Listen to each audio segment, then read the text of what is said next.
أنا باتمان. تعريف تصنع العمق.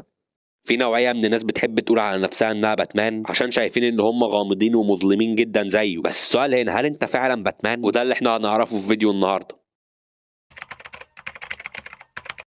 لو لاحظنا الفرق بين متصنع العمق وباتمان هنلاقي فرق كبير جدا. باتمان من اغنى رجال اعمال مدينه جوثام بثروه تقدر ب 9 مليار دولار، انما متصنع العمق لسه بيعتمد على اهله من الناحيه الماديه. باتمان عنده صحاب كتير بيشاركوه في نفس مغامراته ومتجوز كمان، انما متصنع العمق بيتخيل نفسه في سيناريوهات خياليه مع حبيبته الخياليه. طبعا حياه باتمان مشوقه ومليئه بالاحداث، بيتعارك مع المجرمين وبينقذ جوثام سيتي من الخطر، انما حياه مدعي العمق عامله زي بسيط، يستيقظ ياكل ينام، زائد استخدام الانترنت. باتمان كان شاهد على حوادث صعبه جدا حصلت قدام عينه وهو صغير، ومع ذلك بقى ملياردير وبطل خارق. انما متصنع العمق اسوأ مشكله عنده ان النت عنده يقطع. وفي الختام انا عاوز اقول رساله، بدل انك تحاول تتصنع العمق، اعترف بنقاط ضعفك وحاول تصلحها، وحاول تحسن من نفسك وتحسن علاقتك بربنا، وبكده تكون عرفت ليه انت مش باتمان وبس. لو انت عندك راي في الموضوع ده اكتبه تحت في الكومنتات. لو الفيديو عجبك ما تنساش تشترك عشان يوصلك كل حاجه جديده وبس. اشوفك المره الجايه وسلام.